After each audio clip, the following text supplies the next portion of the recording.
Greetings sailors and welcome back to another Warships video. It is 11.7 patch day, so yeah, the teams have been a bit wonky, and this isn't even my first attempt recording today because the first attempt involved the microphone not actually recording in OBS and me not realising until 40 minutes later, so that was good. Now, among the other changes that came in with the patch is this thing, and I think this was a bit of a surprise announcement. I honestly don't really remember reading about this in the dev blogs. This one seems to have kind of popped up out of nowhere. I mean, maybe it was in a dev blog ages ago and I've just forgotten about it, but yeah, it's kind of wacky looking. It's German 15-inch guns, but on a Soviet cruiser hull. It's basically a Soviet Siegfried. I don't think this thing is going to even remotely have any basis in reality, but I don't know. Maybe I'm wrong. Maybe there was some super secret project that involved procuring German 15-inch guns for a large cruiser. I mean, the Tallinn has more than a little basis in historical reality because, of course, they really did buy one of the Hipper class cruisers.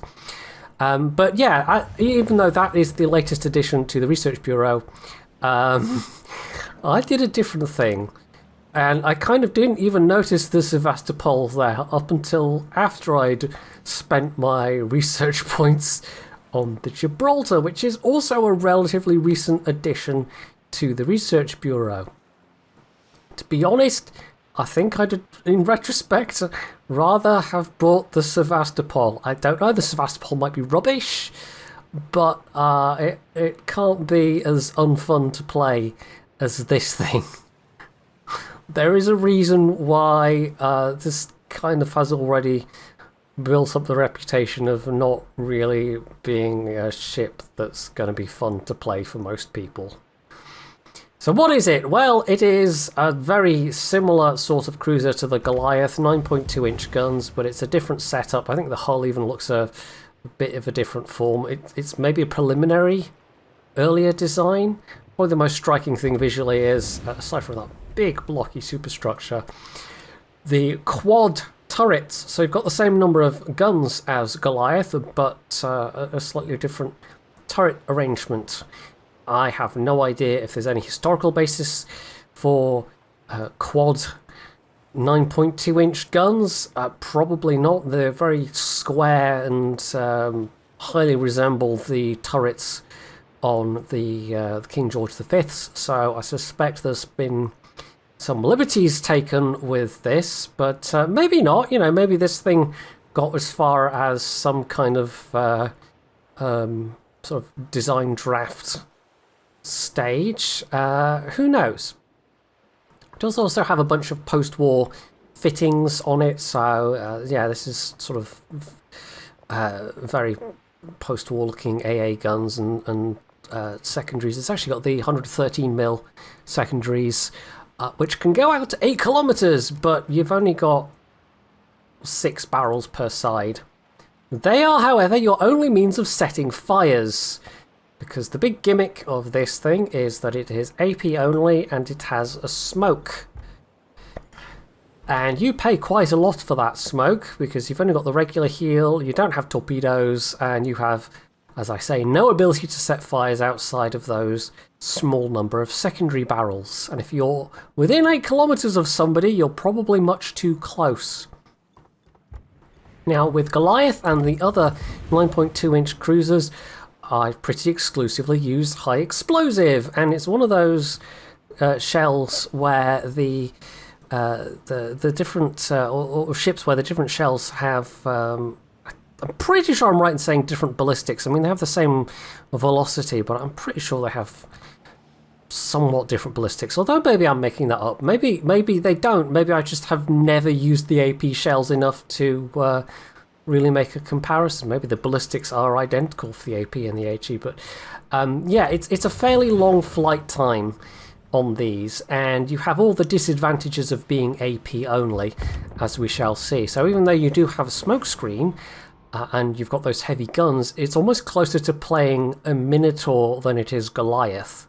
You really need broadside ships in order to get any kind of decent traction with these guns. By far the best salvo I had was something like 14k against a fully broadside battleship, and even then it was at reasonably long range, so it involved getting lucky with a lot of superstructure pens, essentially.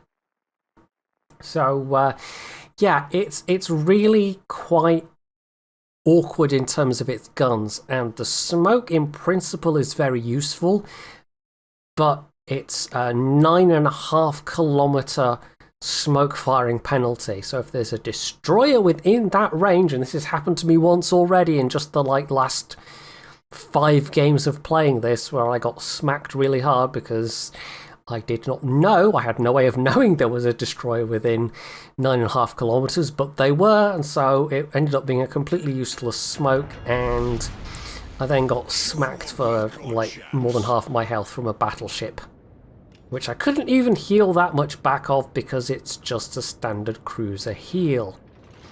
So it's overall, yeah, it's the typical British heavy cruiser / light cruiser squashy platform. I mean, slightly less squashy than a Minotaur, but Goliath is still pretty squashy, and so is this, without the capability of healing back, substantial amounts of damage or of health lost. And the fact that you can't set fires is an absolutely major drawback. Because the AP, because it's such plunging fire at longer ranges, yeah, it gets quite difficult to do any substantial amount of damage. I don't think I've broken 70k damage in the last couple of games. People who've watched my channel for any length of time will also know, however, that high-tier cruisers are not my happy place, so bear that in mind. This is a tier at which, I mean, I don't enjoy the higher tiers that much anyway, and less so since the advent of things like super carriers and submarines, both of which we fortunately avoided in this instance. But yeah, it's not a comfortable place for me overall, and there's very few higher tier cruisers that I actively enjoy playing, and Goliath I wouldn't say is one of them especially, but I can at least recognise the power of that 9.2 inch HE. This, even though it has got a much faster reload, the Goliath is like 18.5, this is 13.5, you know, it's actually a pretty comfortable reload, especially given that it's 12 barrels, but you don't really... It feels like, as I've said, like the Minotaur, if you're playing against a lot of angled targets, where you just don't really get any traction unless they are broadside and not moving very quickly, in which case you might get some decent hits. Anyway, there is only one destroyer, so we're not necessarily, hopefully, going to have that problem, but it is, I mean, we've got the stealthier one. Z46 is not terrible in that regard. The question is, though, do I want to try and smoke and fire at these cruisers at long range, given that... oh, no, I have spotted, so the destroyer is here. Okay. Given that the ballistics aren't that great, and I don't think these are super high pen, but yeah. We'll see.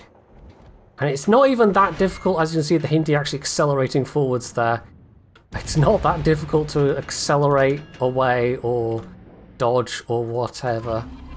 So, I guess now I try and get unspotted.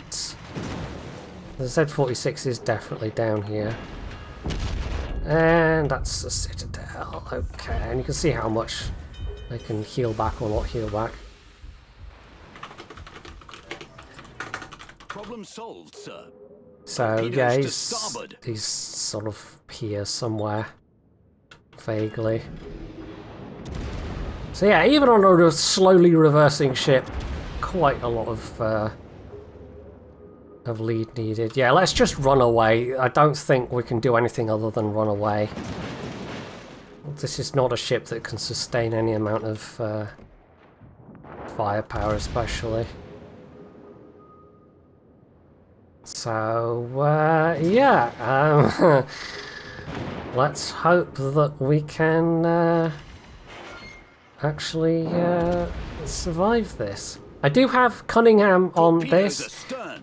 His perks are mostly useless. You only get to use one of his perks out of his 3 because one involves getting floodings and the other involves setting fires.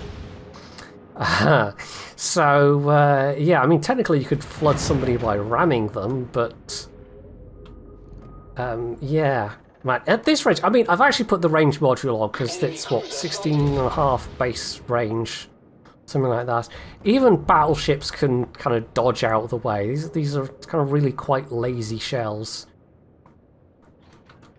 So I can, you know, it's only taken a couple of battles to see why people are not going and getting the Gibraltar in droves. I'm guessing I made the mistake even of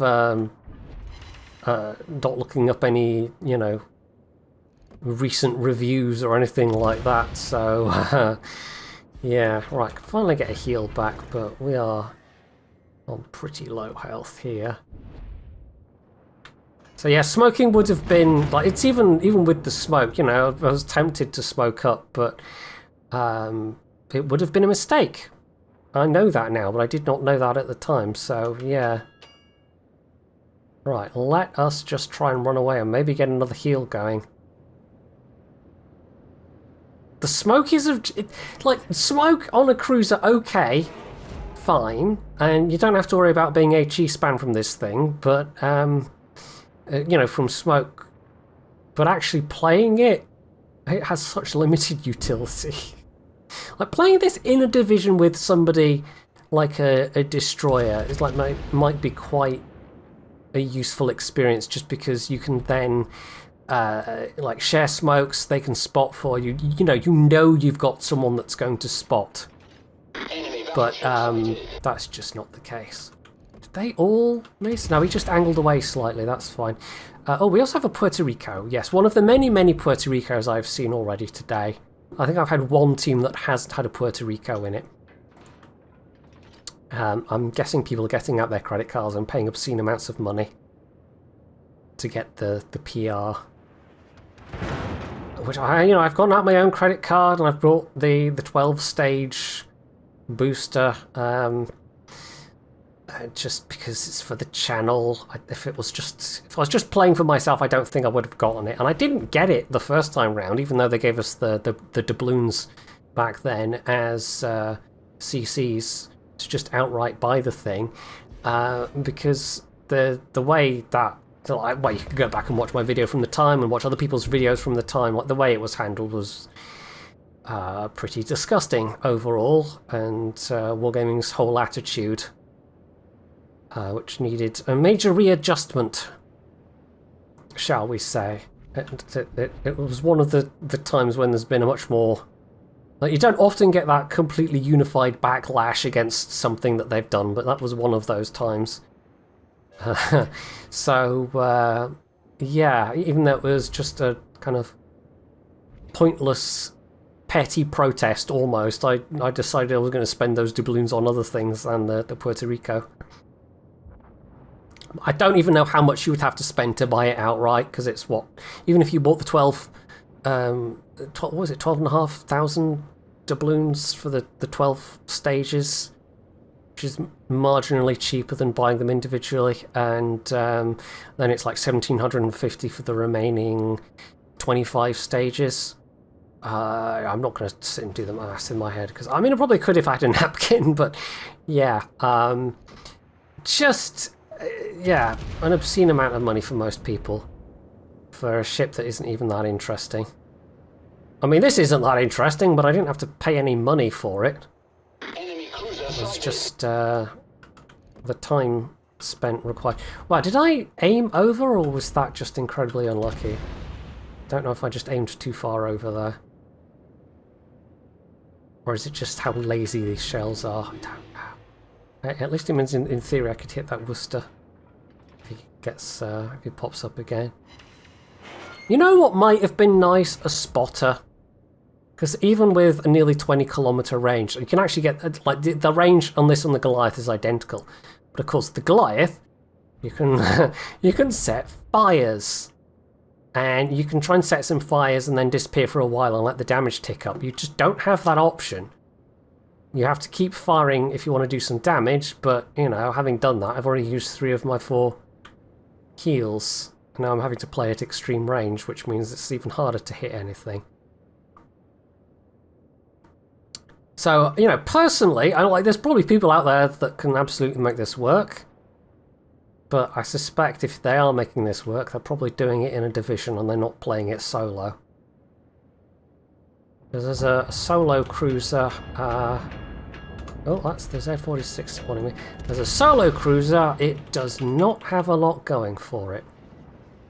I mean, overall, there's not even that many cruisers that I particularly would willingly, you know, play and would enjoy playing at this tier. Venezia is one of them, actually. But that's got a kind of very unsophisticated playstyle, a very straightforward playstyle, really. And it's you don't have to do anything fancy with Venezia. It's actually got some pretty good armor. It's got the smoke. It's got a very hefty broadside, and yeah, it's overall not bad. Right, this destroyer is within my surface detection, which is kind of bad because it's yeah. Oh, there we go. I can turn now. Like, these guns by far are going to do their best work at closer ranges, but the platform, like with AP only, but the platform is absolutely not built for working at close ranges. So yeah, if the Puerto Rico wanted to use a radar, that might be useful. And proper hydro at least.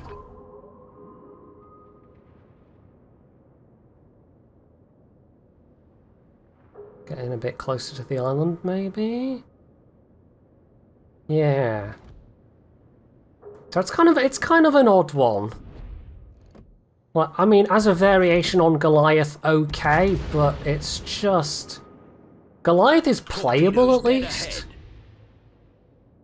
Just with its fire setting capabilities, and this, with no torpedoes, as a way of topping up your damage. Sorry, no, there is no point popping a smoke right now. Yeah, it just... I think it just really kind of struggles. Right. We are being so heavily pushed back here. Can I at least fire at this De Grosser? Or am I going to die while I'm trying to slow down? Yeah, I don't know. If they'd given it... Like, if it had a speed boost or a better heal or something... oh, no, somebody is actually just within... Never mind. But, no, it doesn't have any of those things, so, yeah, it's pretty hard to recommend this. It is not a capable tier 10 cruiser. And the fact that it has smoke kinda doesn't make up for the rest of it. It has had to pay an incredibly heavy price for having that smoke. And it's not even that useful just because you have that high concealment debuff. The only benefit of the shell ballistics is, you know, you can take shots like that. But at longer ranges, you know, it's quite a penalty. So, yeah. Anyway, we're kind of losing control of this, and I'm going to die very soon, and I haven't even done 30k damage. I've managed to land a bunch of shells, but, you know, as with any AP-only ship, quite a lot of them haven't done anything, because, you know, it's not like it's got laser accuracy. You know, that's actually a thing they might have done, is they might have given it really good accuracy. But it does not have that. If it felt like you were firing the Moskva's guns or something, then maybe. It doesn't even particularly, it's a fairly chunky cruiser. It does not handle in the water very well. It's got like a 12.5-second rudder shift and not a particularly great turning radius. It at least accelerates quite nicely. But, yeah. It's really, really hard to recommend this. I can see why people haven't bought it overall. I cannot afford to open fire right now. I mean, I think we're kind of losing this anyway. I suspect a lot of this is the fact that it's patch day, and even though it's just getting into the early afternoon now, I actually tried my first recording at like, must have been about 2 hours ago. I don't know, I had a break in between recordings. And also had 1 or 2 games where I was just playing, not recording, to see if I could get a better handle on it. But yeah, it's I don't know. Lots of people curious to play because it's patch day, and it's been lots of very, very one-sided games. There's been 1 win so far that was actually a really close win. Well, one of the losses was close in terms of ships, but really not close in terms of the victory points. It was, if you just looked at the victory points, it was overwhelmingly one-sided. So, yeah, lots and lots of very, very one-sided games. Yeah, the accuracy on this, if the accuracy was better, I think that would feel like something. It's not like it's bad accuracy, it just feels kind of relatively average, but the fact that you only have the AP shells and you have that long flight time, it's a pretty unattractive combination overall. Right, so now we have the issue that you will have frequently in Smoke, where nobody's spotting you or for you, and so there's not much you can do. Having said that, of course, just as I start accelerating out the smoke, somebody gets spotted, but there's only about 40 seconds left. If it was a long-lasting smoke, that would be something. Or if the heal was genuinely, if it was a sufficient heal to make up for the fact that you do have to keep firing your guns to do any kind of damage. But no. Or even if you had extra heals and it was a regular cruiser heal.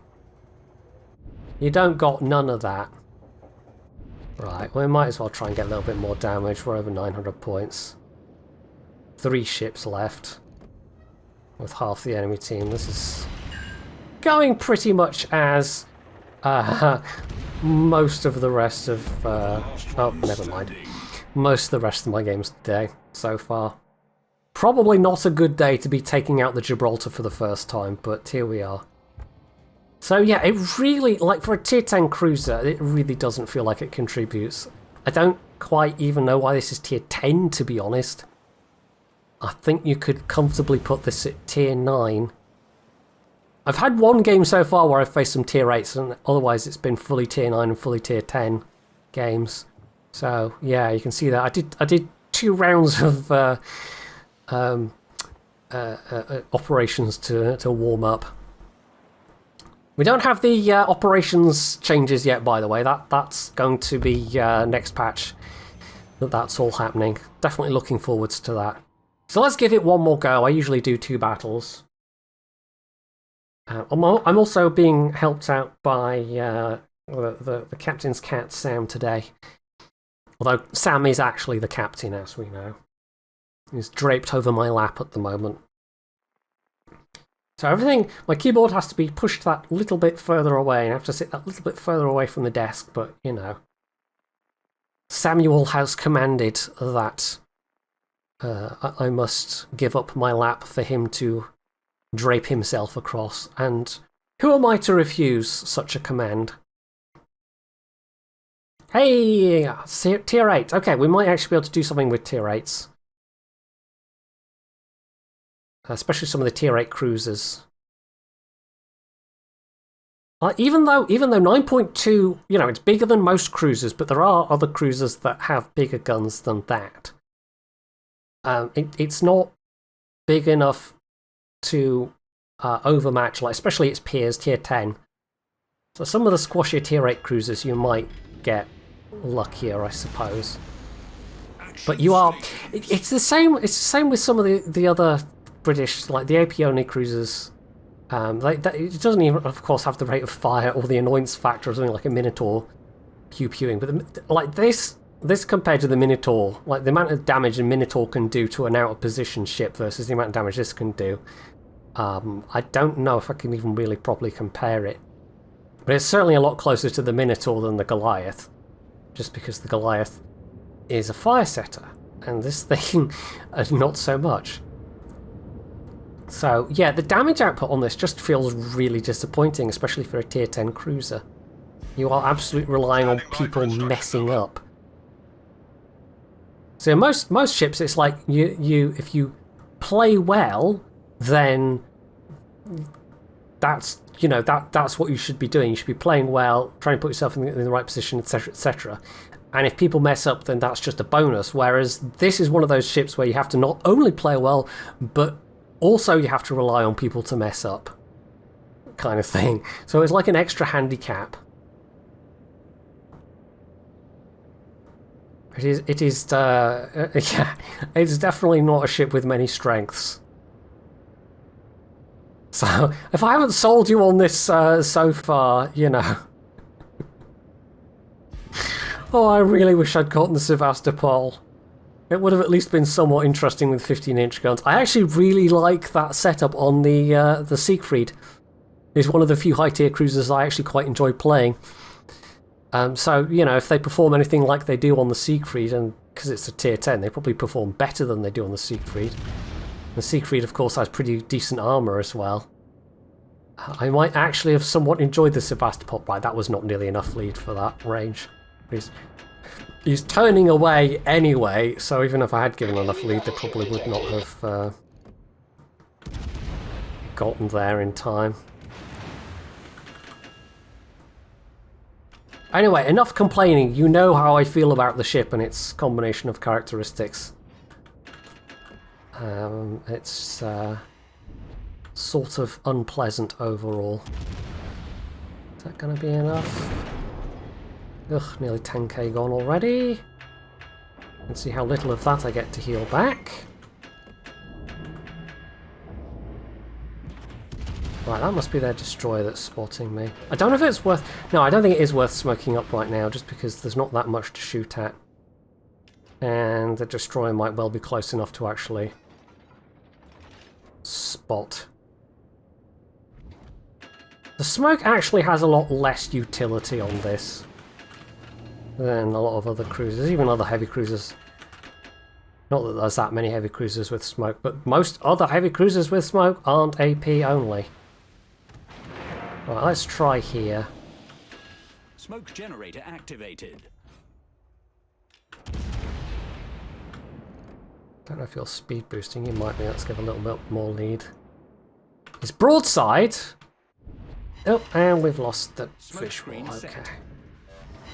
It's out of view. Kansas is now unspotted. We need spotting. Yeah.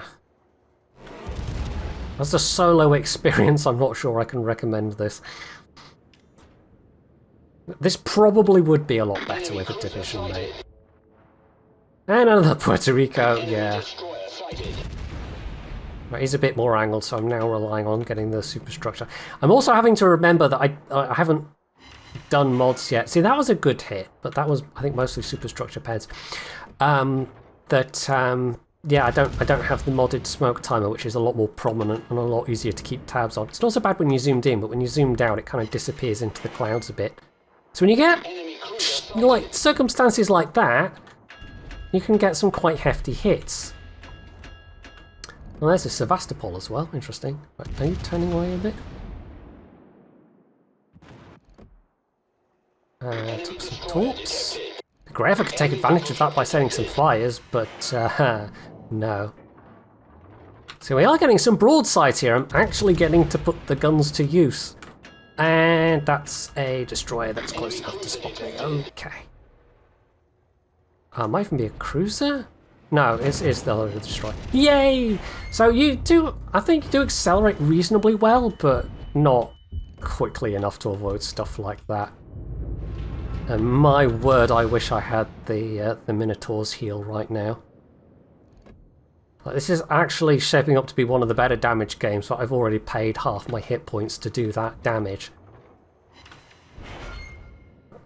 Which, you know, I'm not sure if that's worth that. I don't...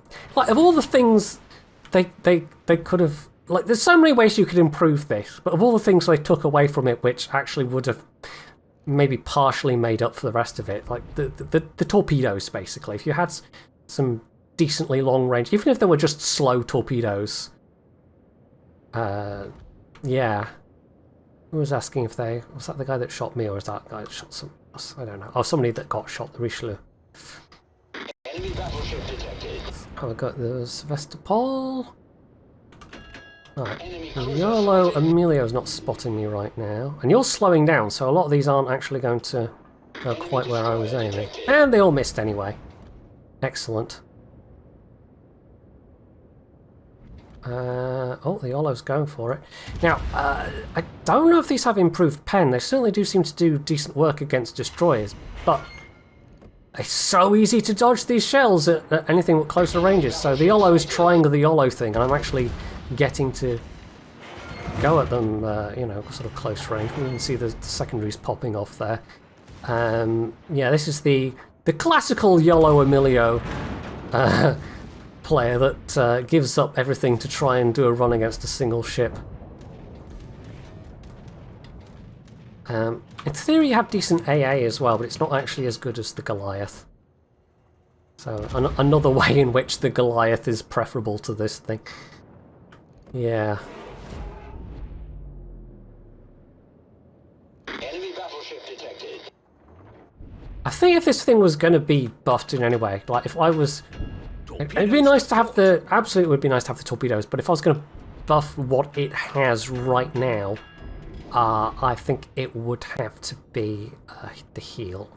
I think if you gave this a better heal, if you gave this the ability to actually survive long enough to do any... like, to have an impact, basically, that would certainly make it a lot more playable than it is. But, yeah, it's kind of like the... I don't know... Canarius, or, like, French destroyers, maybe, where you just end up trading health over time, and even though you have got the heal, like, once the heals are gone, you've only got 4 heals, and as you've seen, they don't count for that much. Yeah. It really does, it really is a limiting factor.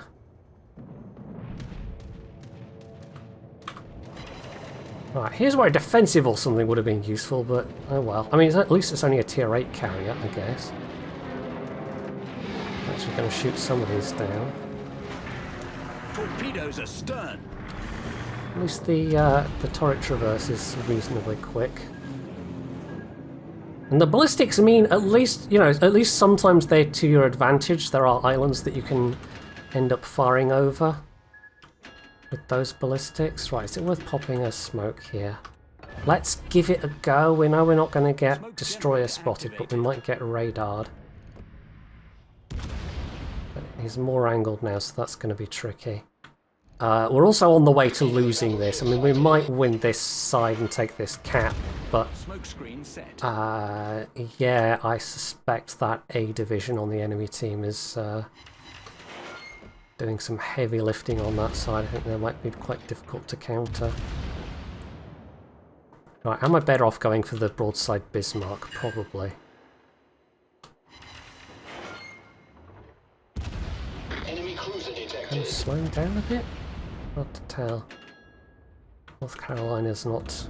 Oh, maybe I should be focusing on Puerto Rico. He's the most... how does that... Yeah, I mean, the accuracy isn't bad, but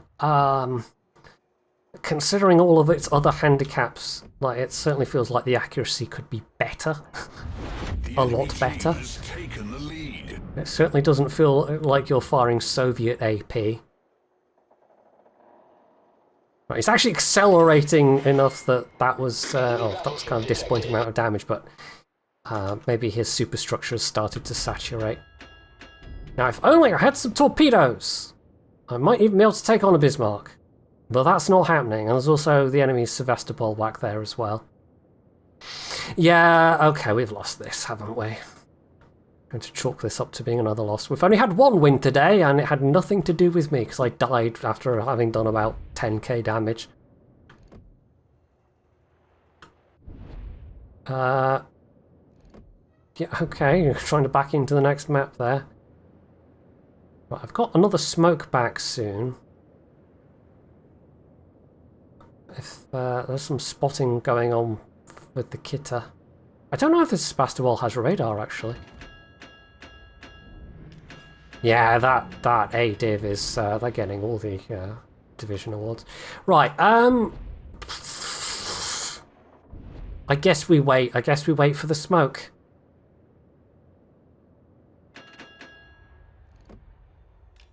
Don't know what else I'm going to do right now. I mean... Oh, the Kita's opening fire. I guess we'll wait as well.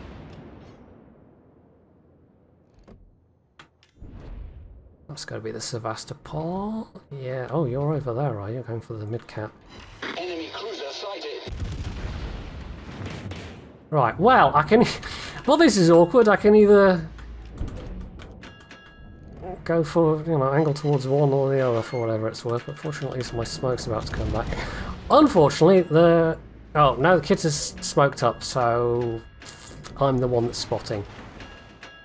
So I was thinking I could try and smoke, but that's not gonna... Oh, never mind, I'm dead.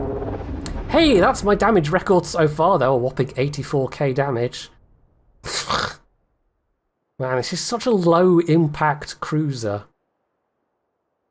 It really does rely on its teammates, and just... It doesn't contribute anything. Like, there's nothing useful it does for the team. There might be occasions when you can drop a smoke for somebody, but yeah, you kind of need them for yourself, really.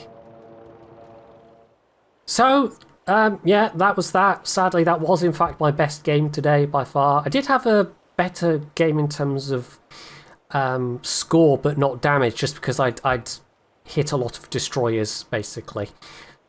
Although I died in the process.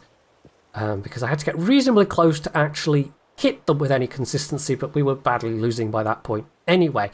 So, yeah, overall, absolutely cannot recommend. This is very, very far down my recommendation list for any of the Research Bureau ships. It just kind of doesn't have a point. Like, there is just so many other better choices, and it doesn't really feel like it's a tier 10 even. It doesn't have any real impact. Even for a squashy cruiser, which can get taken out very, very easily. You know, most of them at least can, you know, they have the threat of setting fires, or they can hold down an area with the rate of fire, but this doesn't have any of those things, and is highly dependent on its teammates picking up the slack. Which I'm never a fan of, ships that require other players to, you know, actually be doing their job because you can't really do it in your ship. Especially in a ship that, like, even though it's a cruiser, it like doesn't really do cruiser things. I don't know. You know, you're not gonna worry anybody in this ship unless they've managed to surprise you really close range and they have a shot into your broadside. At that point, then you might take some very nasty damage, but that's a pretty, you know, unlikely scenario overall. Somebody be able to sneak up in one of these, because it's not bad, but it's not that sneaky. It really isn't. So, yeah, absolutely cannot recommend, not at all. Now, before I finish, there is actually one last sort of PSA thing, which I was going to do at the start, actually, and I forgot. But, one thing that initially confused me when I did my first attempt at recording was the field of view had changed, and it took me ages to realise the field of view slider was in the controls section and not the graphics section. I thought I was just being blind. But for some reason, it defaulted down to, like, here. In fact, if I click that, yeah, that's its default at, 37 degrees. So I haven't been quite putting it all the way up, but around 55 is pretty comfortable for me. So if it suddenly feels like your field of view is massively shrunk down, that's why. And I think that's to do with the camera changes that they've made. If you it's particularly noticeable if you're playing something with a spotter plane, and how that's changed. And I think there's something you can go and change in the INI files as well to alter the camera height above the ship. They've added that as a parameter, but for some reason that has defaulted to a really narrow field of view. So, bear that in mind. That's where you find that if you're having that issue yourself. So that's it for this particular rather horrible session of playing ships. Accounting the ones that were the first attempt and the ones in between. It's not really a great tier 10 cruiser. Don't even know why it is tier 10, to be honest. Could be a tier 9 fairly easily without many changes, but hey, what do I know? I've merely been playing this game for donkeys, so, obviously I have no idea what I'm doing. But if you have enjoyed the video, regardless, you can do all the usual things down underneath it. And from myself and the cat on my lap, stay tuned for more.